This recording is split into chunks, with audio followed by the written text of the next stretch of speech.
Hello, everyone, and welcome to the Explore the Extraordinary podcast. My name is Betty Guadagno, and today I am joined by Paula. I had the pleasure of meeting Paula at the 2022 IANDS conference in Salt Lake City, where she spoke, and she talked about her experience with the loss of her brother and the after-death communication that took place afterward. Paula's written a book about her experience, and she's such an eloquent speaker, and I'm so grateful that you were willing to be part of the podcast for IANDS and continue to serve the community the way that you do. And so I'm going to turn it right over to you to tell your story. Thank you for being here. Thank you so much. I'm really happy to be here. And it's true, I do love sharing my story because, the whole idea is to help others who have lost someone they love, either just very suddenly or even through long sickness. It's always difficult to lose people. So, my story and what happened actually begins in 1983, and this year marks 37 years since my brother Don's transition from his earthly life. And it wasn't until 2017 that I finally shared my story with the world about living with my brother's spirit by publishing my book, Driving into Infinity, Living with My Brother's Spirit. And I felt compelled to finally write this book in 2017 as a way to reach out to others who experience the same loss as our family did. So my journey really begins when I was 29 years old, and I began having a recurring dream until the fall of 1983. And this dream that I had was always the same. And I was outside on these wide, expansive fields, and there were large crowds of people who were gathering there. And someone near me asked what was happening. And I replied that I had heard it was the end of the world. And everyone was looking up at the sky, and there appeared Jesus. And in the moment when that happened, I doubled over, almost falling down to the ground. I was experiencing the worst pain of my life, but it wasn't physical pain. It was this heartfelt suffering and agony beyond words. And as I doubled over in this dream, I kept saying, but it isn't supposed to be this way. I thought the end of the world was supposed to be joyous. And then the dream would suddenly end. And I had no idea what this dream meant. So fast forward now to Friday, October the 7th, 1983. And I was attending, this was in Houston, the Greek festival with many of my friends. And this event was held every year. And my husband, Michael, planned to join us after lunch at this celebration. But sooner than expected, I spotted Michael making his way through the crowds and in this crowded annex where we were. And I was really happy to see him there earlier than usual. And as I smiled and waved at him, when he got closer, I saw his face, and I knew that something was terribly wrong. I had never seen him look that way before. And when he finally did catch up to me, he put his hands on my arms and looked straight into my eyes. And with a trembling voice, he told me, Donnie was killed in an accident this morning. And then his face just crumpled as he spoke the words. Now, Donnie, as I said, was my brother. And when he told me this, I just had this vision of the earth in front of me, just falling, falling, falling, crashing down at my feet. And with that, I just slumped down almost to the ground, crying and screaming, no, no, no.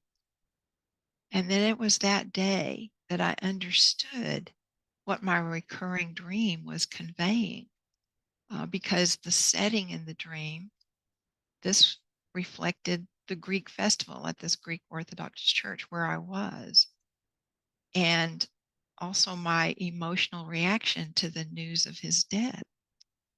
And then prior to that, I'd never had a precognitive dream.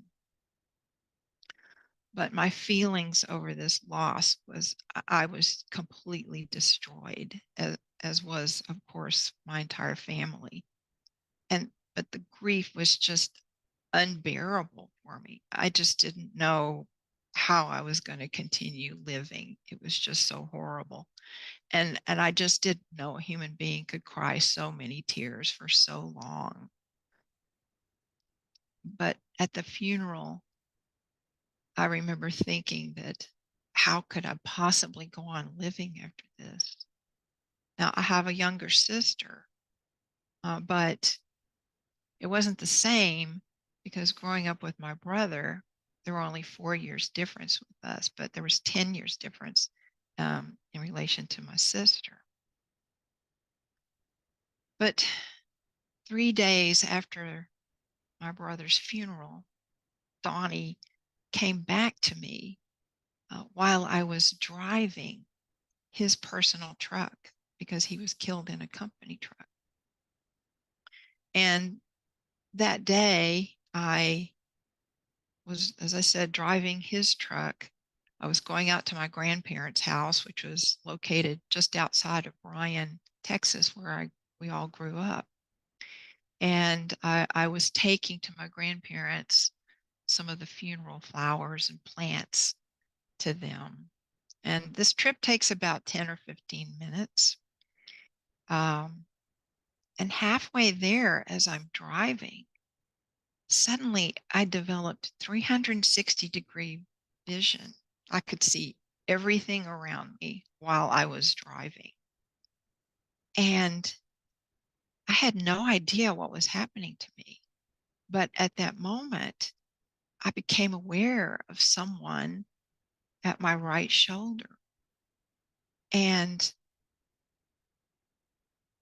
then I saw that it was my brother, Donnie.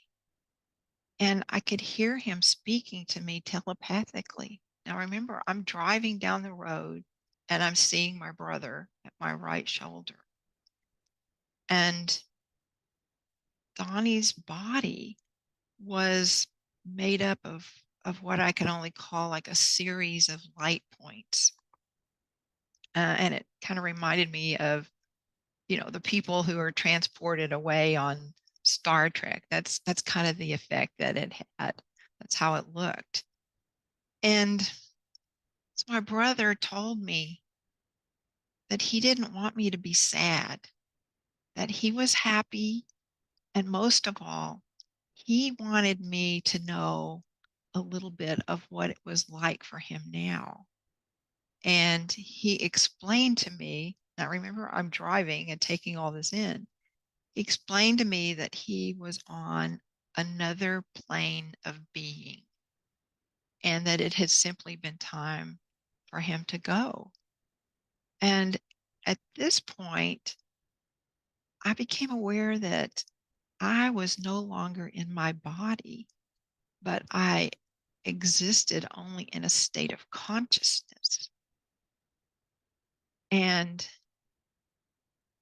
throughout this entire experience, my brother stayed with me. And my entire focus was strictly on the feeling and knowing of infinity and eternity. And so, with no body restricting me, I felt that I was one with the universe, which is essentially where I was with my brother, out in the middle of the universe. And I could see all the stars and everything. And I was feeling totally one with peace during this time. And I felt that I was all knowledge. I was one with all knowledge in the universe. But most of all, I was one with this energy of love or spirit or God, whatever you want to call it. But uh, this is what is everything in the universe, God or this spirit.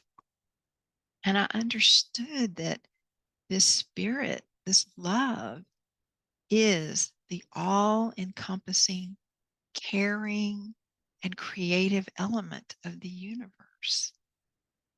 And during this time, I also understood that there is no separation of anything or anyone from this all encompassing spirit.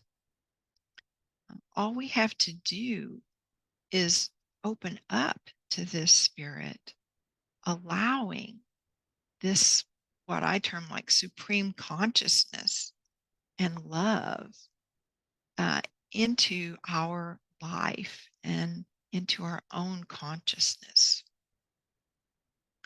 And while I was in this state of being, I I just loved being in this particular state of consciousness, this freedom.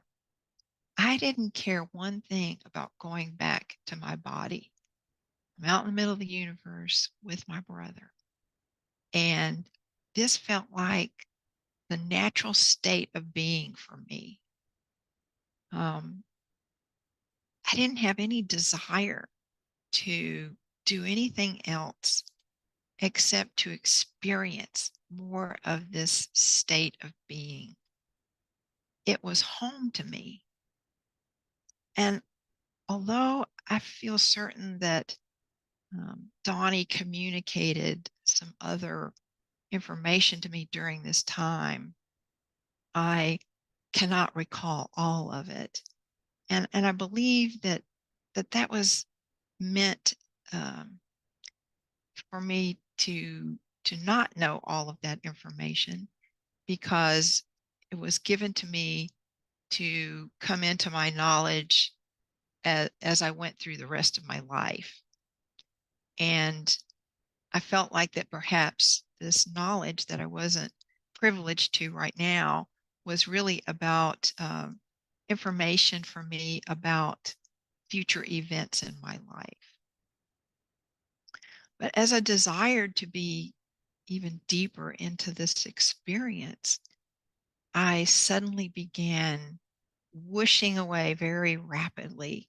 I could hear the rushing sound around me. And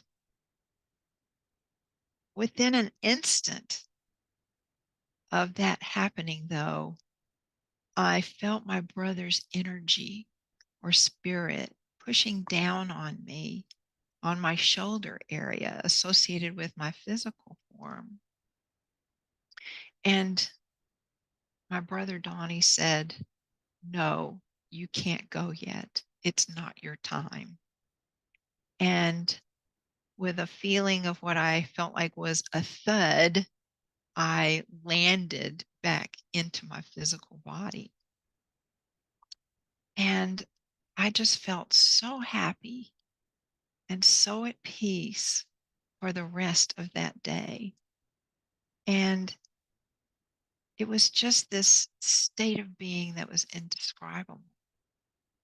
And as I explained, I had been on my way to my grandparents' house to take them some flowers.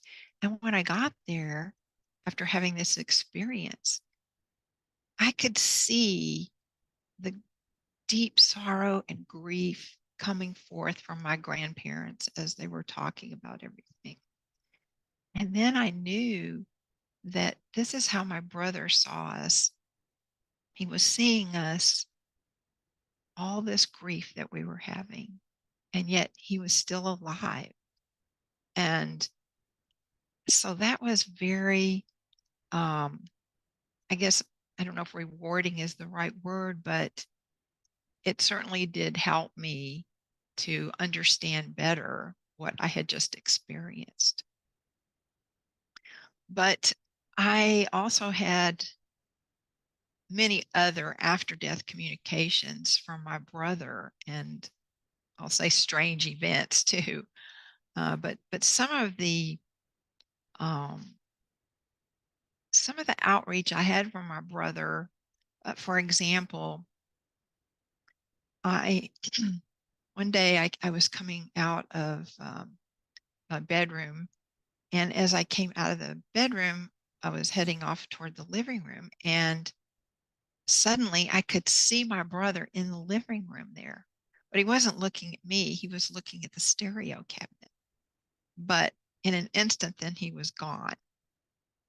Also, in our dining room, um, many times when I'd come home from work, I would find this one chair pulled out from the dining room table.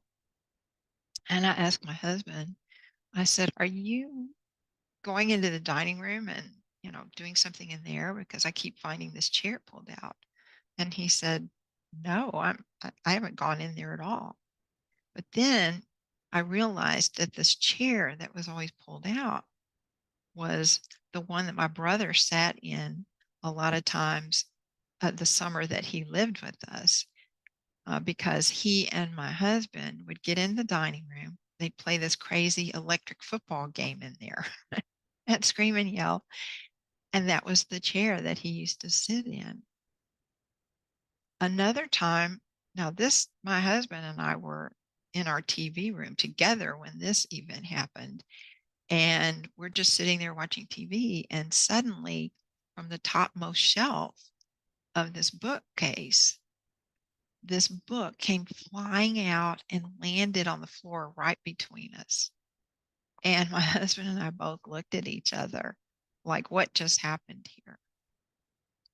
Um, Another time I came home, and in the hallway, I saw this book lying in the hallway, and across from the book was a little built-in bookcase.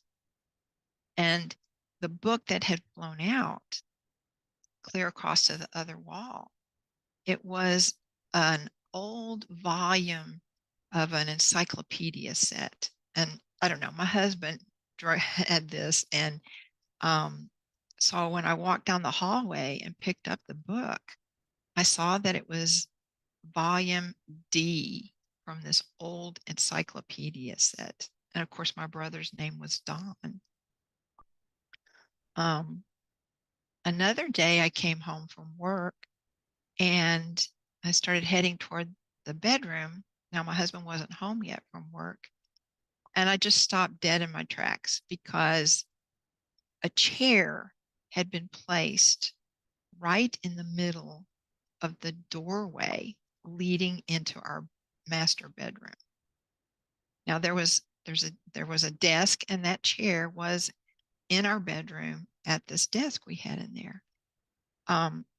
But again, I thought someone was in there in the house, and I ran out into the yard and waited quite a while. But again, no one there. I went back, and again, the only thing that could have happened was that my brother moved that chair there.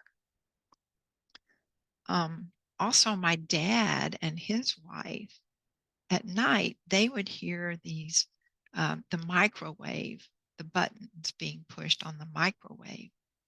And my dad said he knew it must have been my brother because Donnie used to go over to their house and eat with them. My dad's wife would make big dinners and all of this. And they both said, they felt certain that it was my brother's spirit. And my mother also had, she had a dream, and the dream was this encounter with this deer. So in her dream, this deer walked up to her And my mother recognized that it was my brother. And she said, "Son, you need to come back to me." And the deer looked at her and said in my brother's voice, "Mama, I can't come back." And she said it again, "You need to come home to me." And again, the deer repeated the message to her. And she said at that point, the deer just turned around and slowly walked out of the dream. Another time, I believe my brother gave me guidance that really saved the lives of our family, um, because if it hadn't been for my brother telling me I needed to go and open the front door, this was at my dad's house around Christmas time, and it was very cold. But I I just knew I had to go and open up the front door in the middle of the night, and I stayed on the floor there.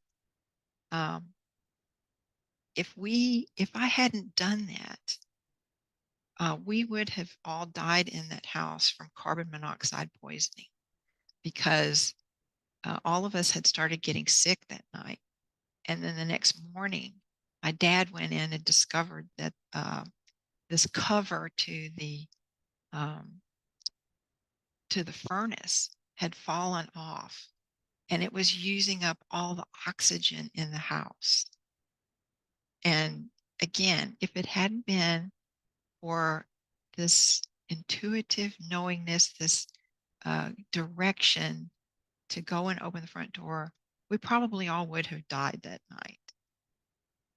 And another really wild thing that happened to me as a result of having experienced a lot of these things was I saw spontaneously this friend of mine had, she came into these powers, these special healing powers.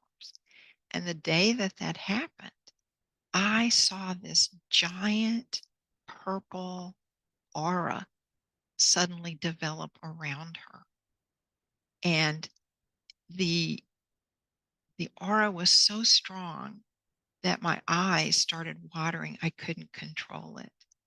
And I told this friend of mine what I was seeing. She had no idea what was happening. But when she left my office, then that all stopped. But as it turns out, not very long after that, she came into these healing powers and she became a healer. That became, she she left the world of business and became a healer for people. So uh, all of these after effects, I call them, in terms of having had this experience, I believe, with my brother out into the universe, it changed my consciousness. And then I ended up with all these different kinds of abilities. And, for me, having to learn to integrate all of this into my life, and of course, my family struggling with it. But, eventually it became that what I needed to do was to share my story and to help others have greater understanding of eternity and oneness in our lives. And this all came about from this experience, this out of body experience I had with my brother, which was such a gift. And then all these other miracles and strange things that have happened that I've lived through. And, you know, eventually I put together something I want to say would help enhance for people our greater understanding of eternity and the oneness in our lives. And so I developed what's called this meld into spirit technique, or MIST. And it's a visualization, but it's done while keeping your eyes open. And you can do it really wherever you are. And it's really about being the oneness of spirit or the universal energy of love. So I'm going to just briefly go through this process. This information can be found on my website too, but um, it's think I would like for people to think of this process as though you are viewing something using a microscope. Um, really getting down to the basics and embracing this. So I'm going to just go ahead and go through the meld into spirit technique. Now, in your mind's eye, imagine and see everything around you blurring and blending together. There are no more edges to anything. Everything is becoming all the same white light particles of light floating and merging. Now imagine the light expanding beyond the earth, further and further out into the entire infinite universe, encompassing all. Everything becomes the light and on out into infinity. As this process continues, feel how easy it is to let go of all judgment, of people, of issues, of life. It all falls away, released easily and completely. And when we feel through our heart completely free, then we easily experience being the oneness, being one with the universal consciousness of spirit, of the all that is. Just relax into that supportive, loving feeling. There's no separation of anything. You are safe, you are loved, and left behind are any human earthly worries. We are now completely one with the love, the light, the universal consciousness as are all things. Feel the freedom, feel the wholeness, the peace that passes all understanding. No separation of anything. This is home, the all that is. All is well, always has been, and always will be in the space of oneness. And again, you can find that on my website in the blog. Thanks so much, Paula. I realize the more episodes of the podcast that I'm doing, the more I literally feel like I'm going to float out of my body when I'm so connected and present with somebody sharing their sacred experiences. So I got to work on, I'll have to eat like a beet salad before I do these interviews moving forward, because yeah, your story, it just lifted me up so much. And a lot came up for me while you were sharing. And thank you so much for introducing your technique to the IANDS community. And I love MIST. I love acronyms. I obviously we do at IANDS as well. But yeah, oh goodness, it's so great. So I'm curious, you're talking about, like these really intense spiritual experiences. Were you spiritual before the death of your brother? Did you have like spirituality in your life? Is this something that you knew could happen or existed?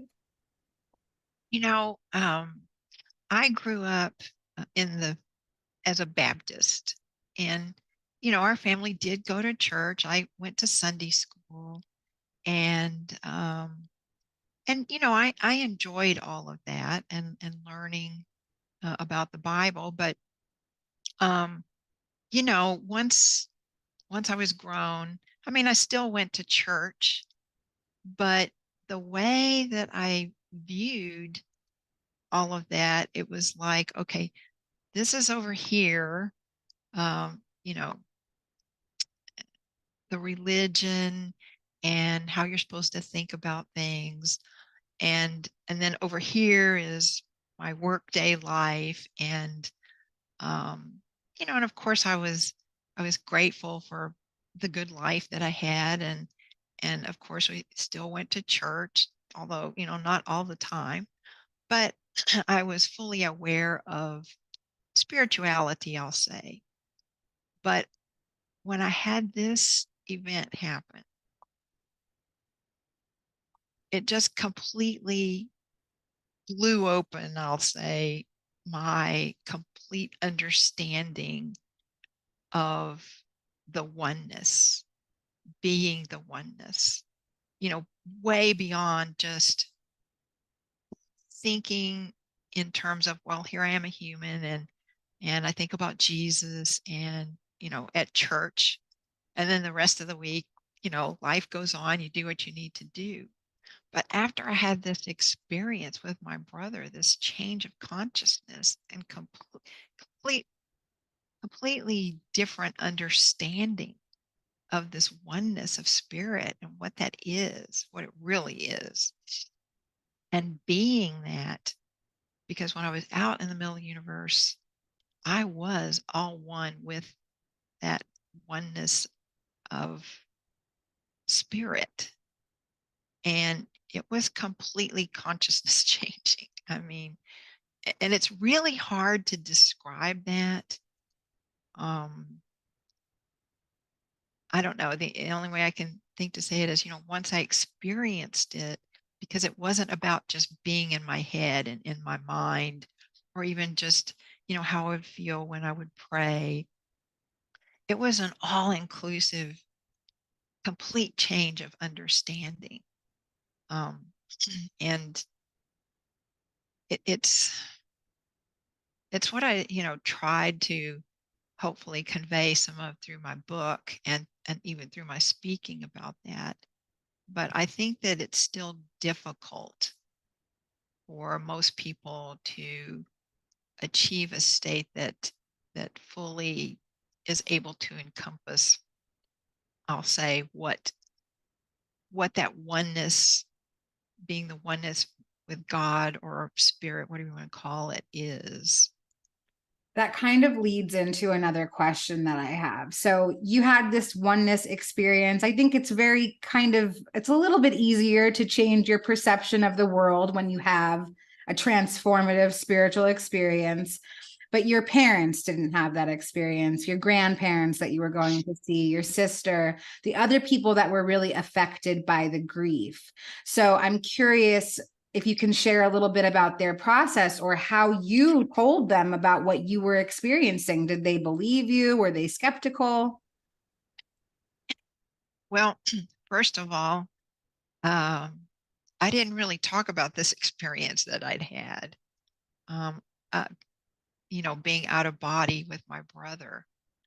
I think eventually I told my sister and probably my mom. But, you know, this just wasn't a side of my life that I talked about or shared. And again, because I was in the world of business, worked all my life, and I just didn't want people to think that I was crazy. So I spent years not sharing this experience. And, really, I retired in 2016. And once I retired, it was just like suddenly I knew that it was time to share my story with people.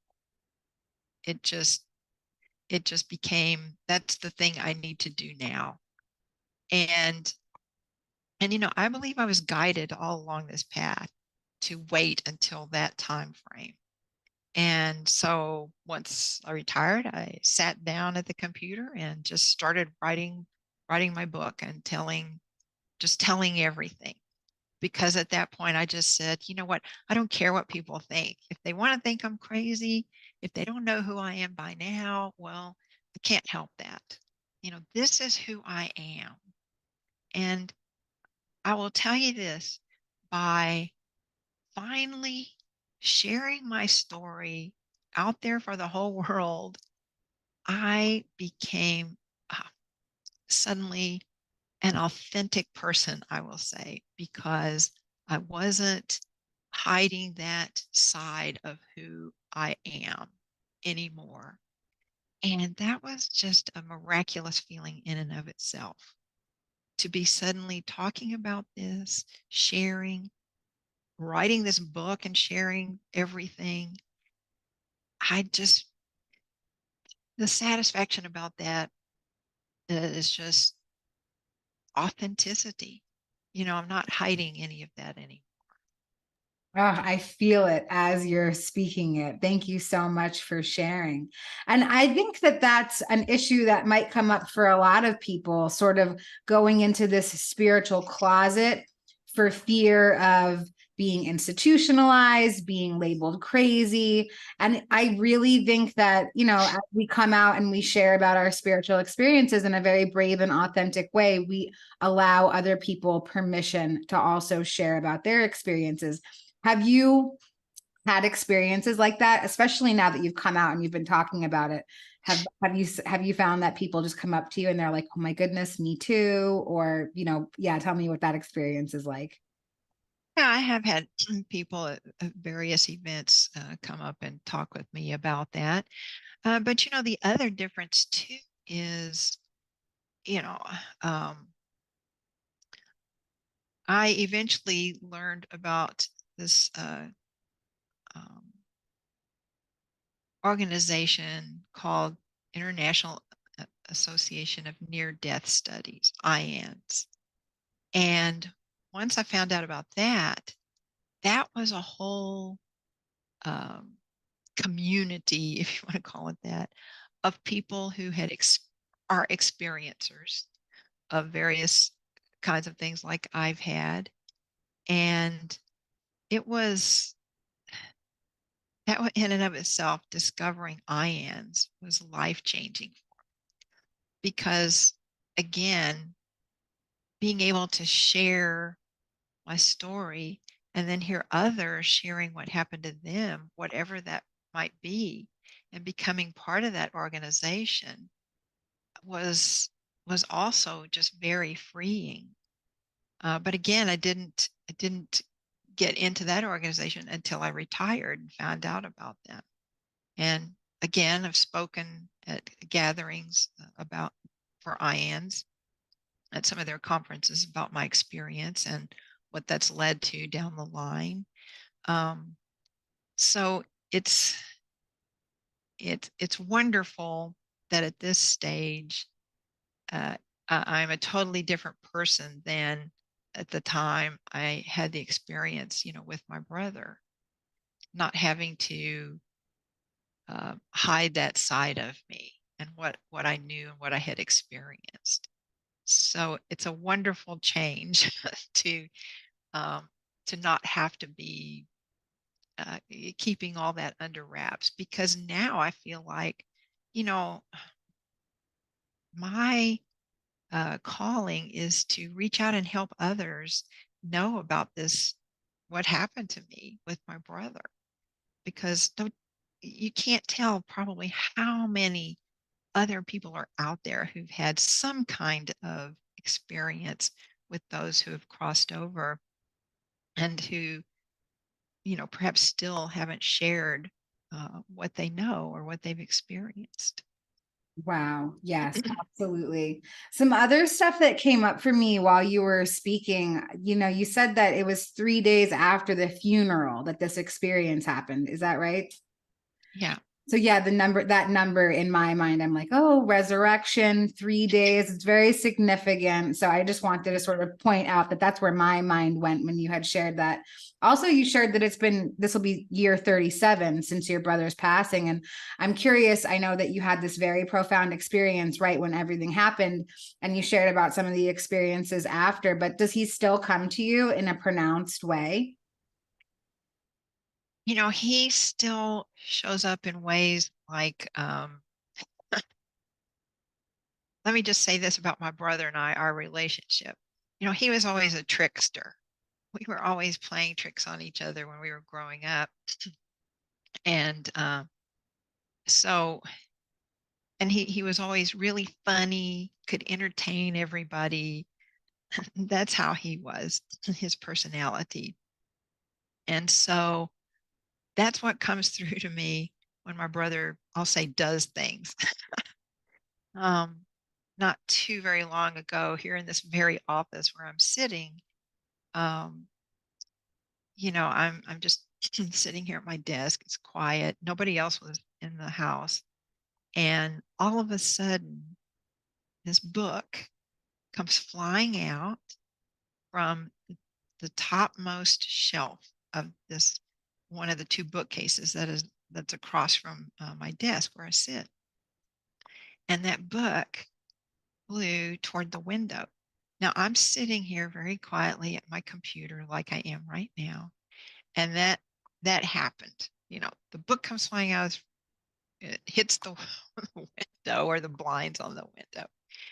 And I jumped about 2 feet out of my chair because it was just so quiet and I was not paying any attention other than looking at the screen here.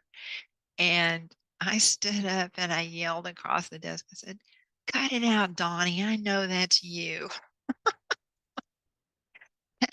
you know, I'm I'm sure he was laughing on the other side because that's the kind of relationship he and I had, you know, just funny and close and stuff he did.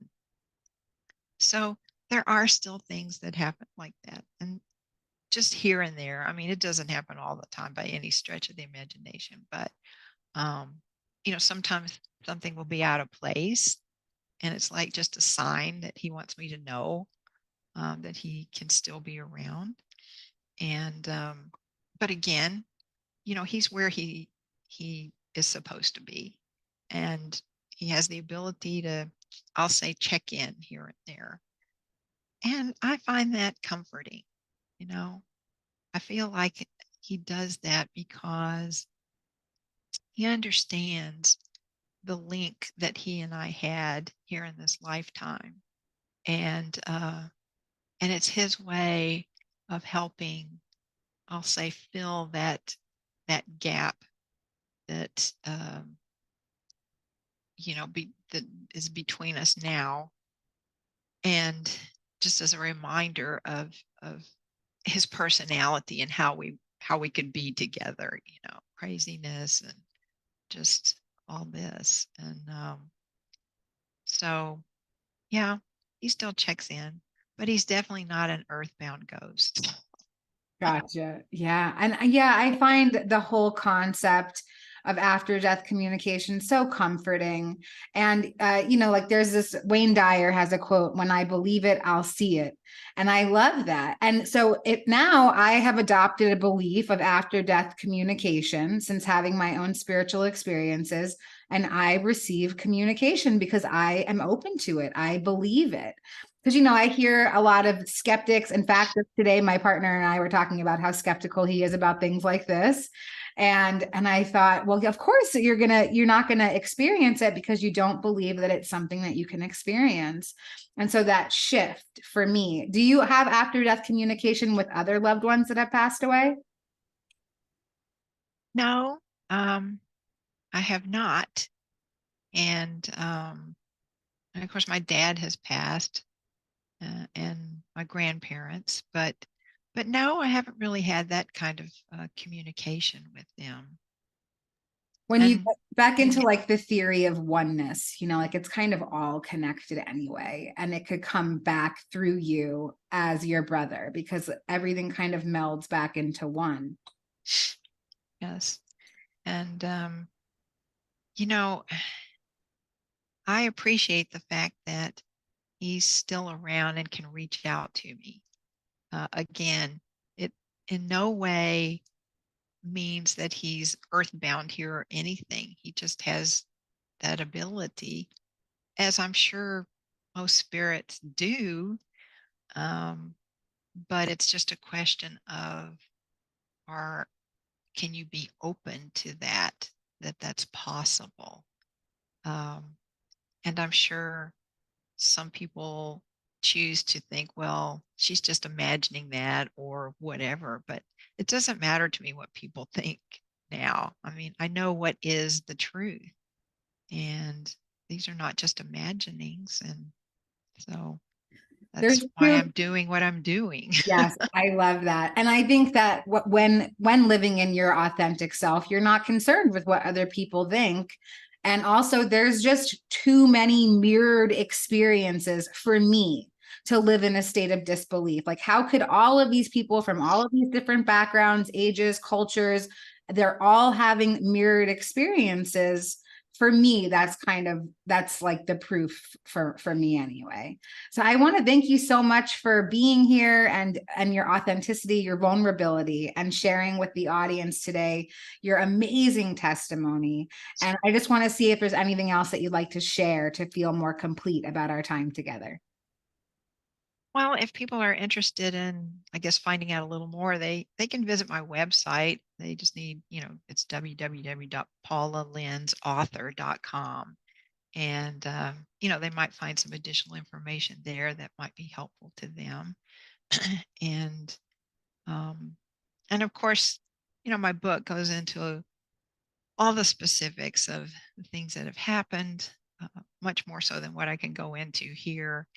And I feel that if people are struggling or they are curious and they want to know more, um, I think that that's where my book can really help, because there's so much more there that I've obviously related that I can in some of the podcasts that I do. So, yeah, I think it would be helpful.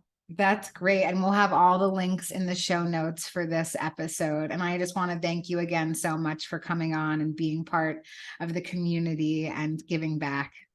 Thank you for Thank having me on your you. show. It's great. Yes. Thanks. All right.